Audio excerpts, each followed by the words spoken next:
Hello everyone, it's Darkseeker here again. Welcome back for another video. Now today we are playing Aquillio's Archbishop Benedictus Reno Kazakus Death Knight Dragon Priest. Yes, that is quite the mouthful, but very interesting deck. First of all, I love dragons. Who doesn't love dragons? And I think there are enough dragons in this deck to make it work as a kind of dragon priest. But here's the interesting card. Archbishop Benedictus. Very interesting card to include. It's usually been seen as a bit of a meme card, a bit of a fun card. Why would you include it in a Reno deck? So let's just have a look. Some cards of interest here. So we have Archbishop Benedictus. The issue is the conflict with Reno and the conflict with Kazakus. If you end up shuffling what remains of your opponent's deck into your deck and you get duplicates, then Kazakus is going to be a problem, playing Reno is going to be a problem. So Aquillio wrote a very nice justification on Reddit of how this deck works, why it's a good deck, and why Benedictus works well in the deck. And I will put a link to his Reddit post in the video description, so please do read it, because it is well written. And he's convinced me, because previously I never would have considered playing Benedictus seriously in a competitive ladder deck, especially at rank 5. But his post has convinced me that it's good. I don't know if good is the word. It's viable. I think that's a better term to use. And here's the plan, really. You play your Kazakus, maybe with Bran. You play your Reno before you play Benedictus. And here is the interesting thing about Benedictus. In this deck, he's purely there to help you win the fatigue war against control decks. So look at this scenario. You have 3 cards left in your deck. Your opponent has 3 cards left in their deck. You play Benedictus. You shuffle those 3 cards from your opponent into your deck. You now have 6, they have 3. You are ahead in the fatigue battle, and do you know what? That can make all the difference between winning and losing. So that's what he's there for. And on the plus side, you could get 3 good cards from your opponent's deck that give you lethal, maybe. So Benedictus here is in the deck, not just for the fun factor, but to help you win in fatigue. And finally, before we look at some games, my other interesting card in this deck that I'm really a big fan of is Chillmore. This is a card that even in Dragon Priest, in Wild, you don't see much of Chillmore. I'm a huge fan of this card. I think the only thing missing from this deck then to take full advantage of Chillmore is Enzoth, because obviously he's a death rattle minion. Coming back to life can be a positive thing, but there aren't enough other death rattle minions in this deck to justify Enzoth being played. So Chillmore, that death rattle is just phenomenal. Obviously, it's relying on you having a dragon in your hand for it to do the 3 damage, but often you will have something in your hand, or you can plan ahead and keep another dragon sitting static in your hand, just so Chillmore can get his AoE effect off. So yeah, big fan of Chillmore, and I'm just surprised we don't see it played more often in other Dragon Priest decks.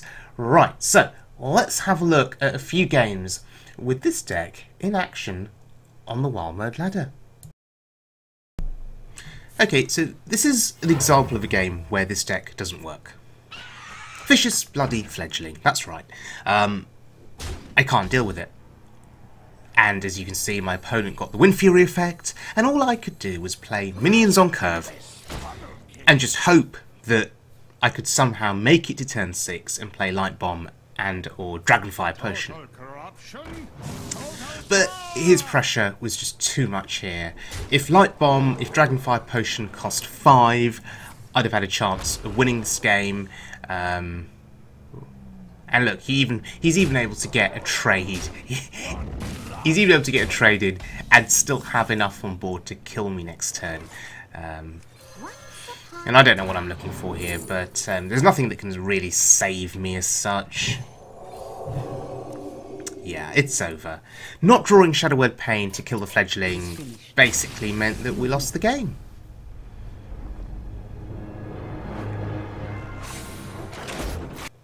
Okay, let's look at another game here. Gets to Shaman. Now, I've kept Shadow Visions because it's 2 cost and I like discovering Dragonfire potions. Additional copies of them can be very helpful. And I kept the 2 4-cost dragons. Maybe I should have mulliganed them away for something cheaper. I don't know. Maybe I should have looked for Netherspite Historian. I don't know. But both of those dragons are reasonable dragons to play on turn 4. They're big bodies. So I just need to play Shadow Visions on turn 2, find a reasonable turn 3 play, and then I'm set for turn 4. Anyway, that was my logic behind it. Not sure if it was correct. Probably wasn't.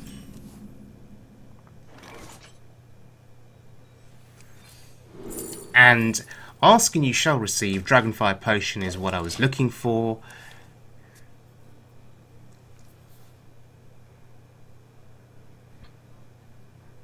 Having that Shadow Word Pain in hand is handy, to say the least.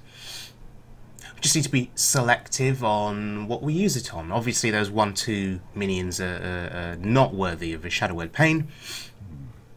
What to do?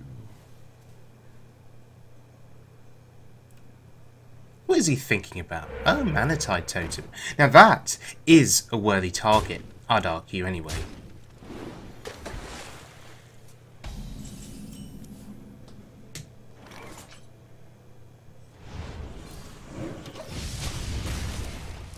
So we have Excavated Evil, we have Dragonfire Potion, both very good against Shaman here, in terms of clearing tokens. But again, you want to be selective on when you use your AoE. You only have a limited supply of AoE, and the Shaman will be very good at refilling the board very quickly.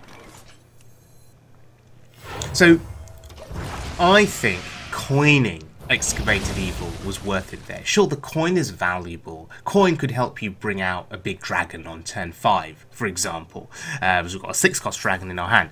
But no, coin here I think was worthy of being used to trigger AoE. Because what we're scared of is Bloodlust. Actually now we're less scared of Bloodlust because we have Reno in hand. So I didn't commit my my whelp there. I could have. I had 1 mana to spare. I didn't commit it. But do you know what I'm fearing here? I'm fearing Devolve. That's what I'm fearing, because he has to get through the taunt, and he can't at the moment unless he invests spells like Jade Lightning. If he doesn't have Jade Lightning, then maybe he would consider devolving this taunt because it's so annoying. And I don't want my Twilight Whelp being devolved. Because Twilight Whelp is essentially a 1-cost, 2/3 body if you have a dragon in hand. Those are good stats. And there it is. There's a devolve. So actually our hunch paid off. That's good.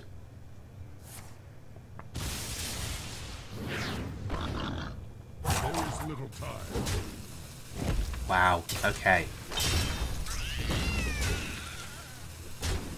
So the Shaman has got his board control back. He's running out of cards though. Again, we are fearing Bloodlust, and it's always worth doing the calculation on Bloodlust. Can it kill me?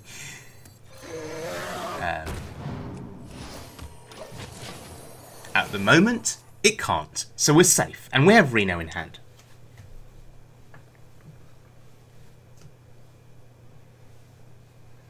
I mean, it's close to killing us, right? 18 damage is what I count.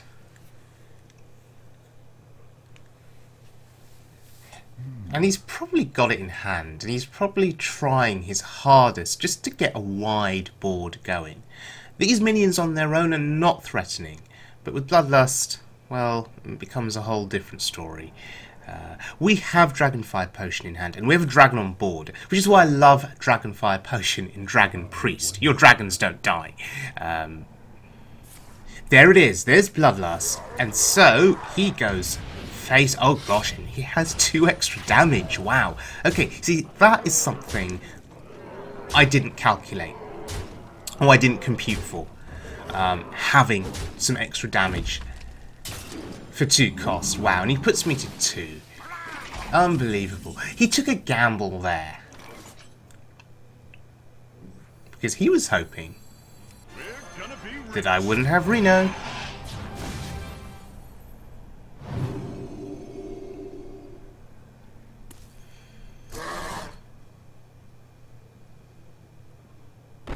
If he has a second Bloodlust, I think we need to remove the minion with the highest attack.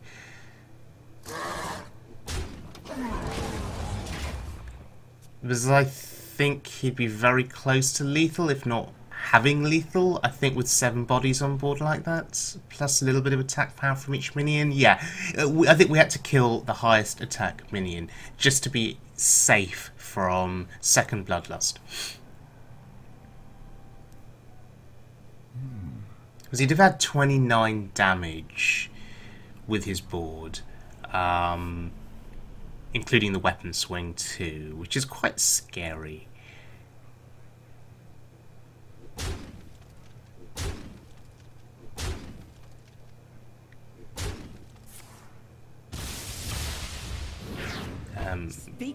By removing that minion, it was 24 damage.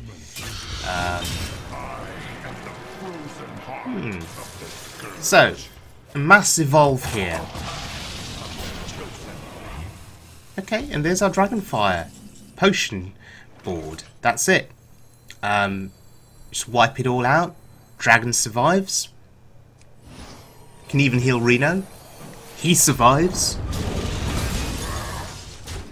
And that is pretty much a guaranteed win now. He's playing a card a turn. He can evolve the minion he plays. But he's not happy.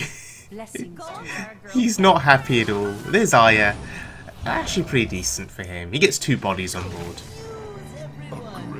But we can deal with it. It's not a problem at all.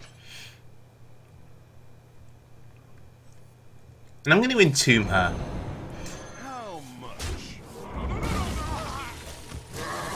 And the idea here is to keep this dragon healthy, at high health. 1 minion at high health on the board is resistant now to Jade Lightning and various other shenanigans.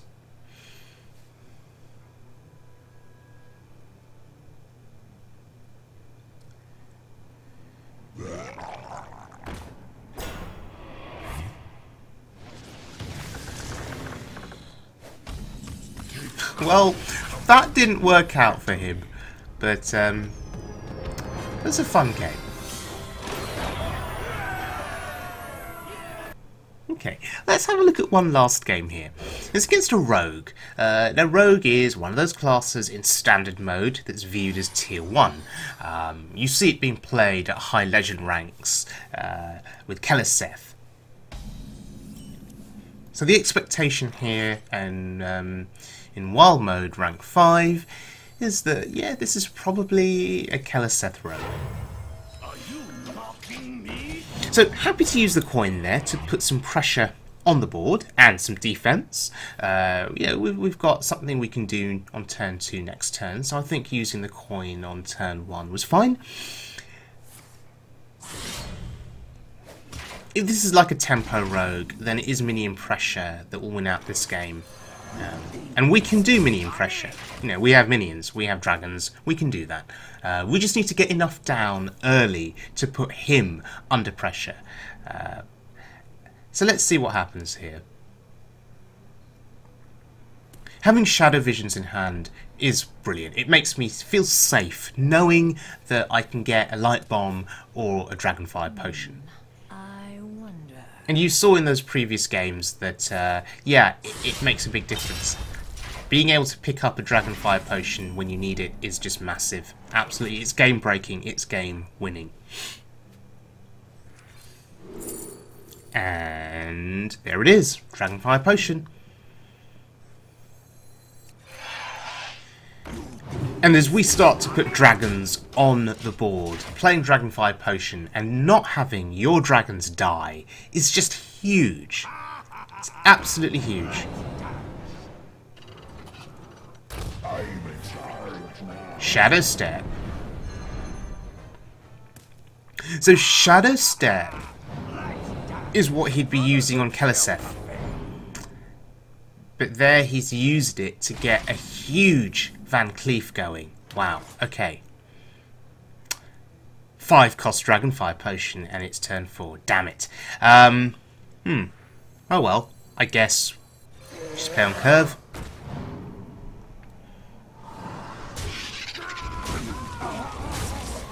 Getting the value trades there seems sensible, but that Van Cleef is a bit of a problem. We can kill it, we just have to do a lot of trading. And he's going to do everything he can here to protect Van Cleef. And now our Dragonfire Potion costs 6. That's awkward. So what do we do here? We could play Shadow Word Pain on the 3/3, or we could Operative. I think Operative is better here. And, you know, snap pick of the Bone Mare. It is expensive though, the Bone Mare. And it may be a while before we can play it. Because he is taking back the board here. Will we have a minion available to play Bone Mare with? That is the question.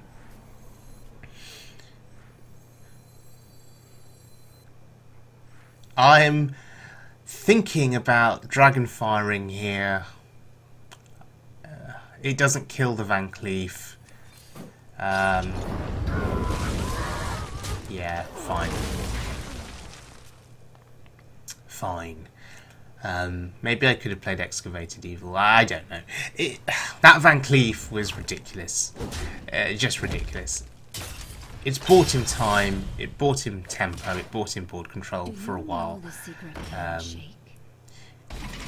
And now I see a 3/6 body and I'm scared. I'm really, really scared because of Bone Mare.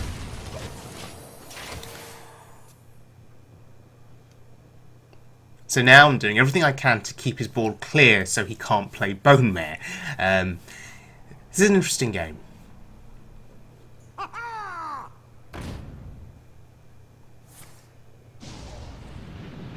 we dead? No. Okay, when they do that, you just think, oh, I'm dead. No, he's trying to get damage in. As much damage as he can. It's interesting.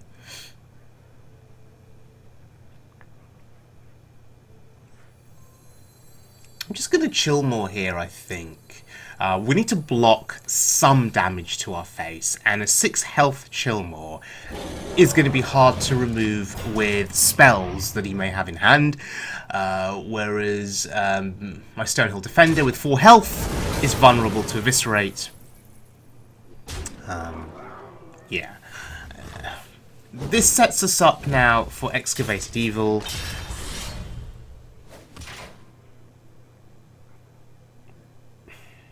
He's about to cast a spell on Lotheb. Is he going to return it to hand? Brilliant. Interesting. Okay. Spirit Lash is a welcome sight, but we don't need to use it just yet.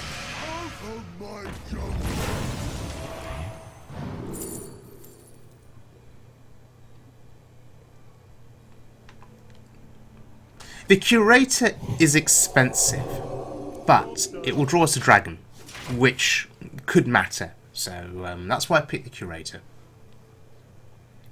Once upon a time. Oh wow, okay. That's not good. So, we have options next turn. The question is, what do we do? That's a good dragon.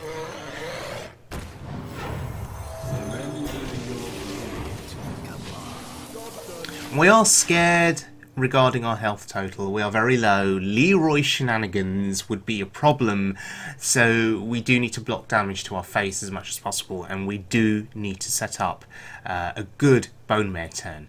This is the key thing for us. He hasn't played a bone mare yet, so we're waiting for that too.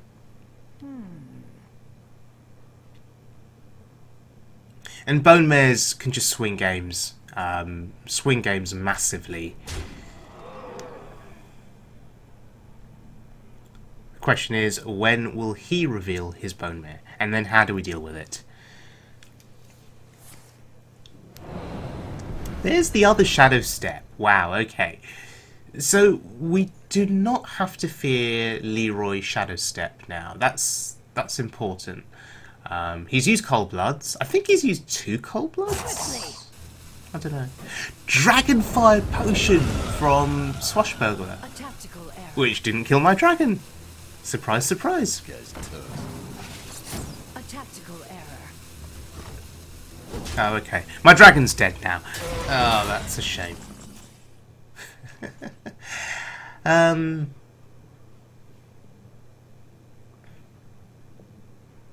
Could just be a curator turn here. It's a taunt. The menagerie is for guests only.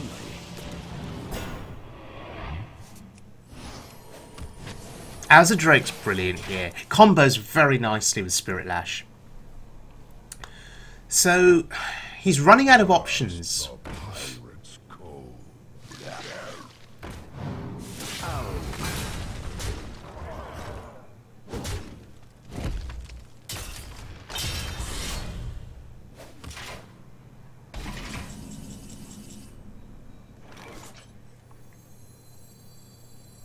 Drawing cards seems sensible here.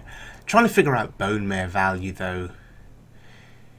If I play the 3-drop and the bone mare, is that enough to save me here? What is a loon's will? Or is it better to play as a Drake, draw a card, see what I get?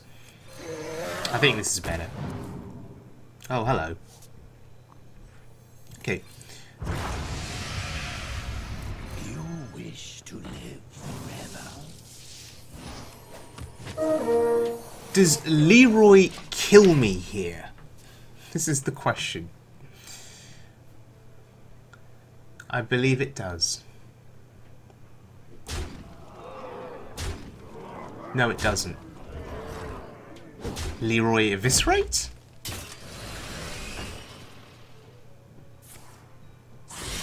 Okay, so we're not dead. This is good.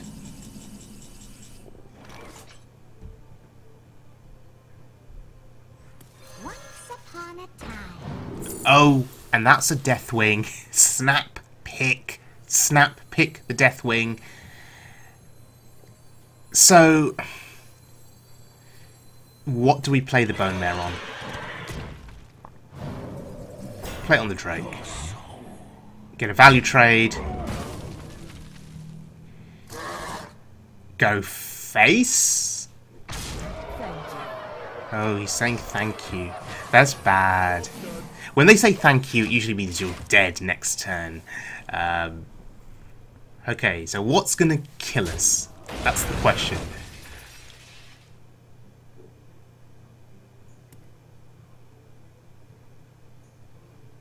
Maybe we're not dead.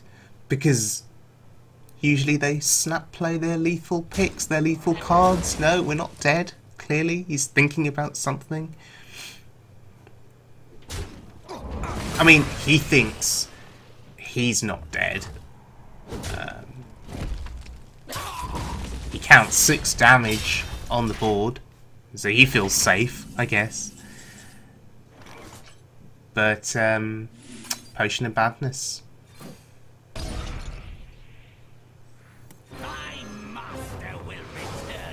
And you know what? We had to get the Benedictus in there. We just had to. Oh, that was a nice win. It was a close win. Very, very close.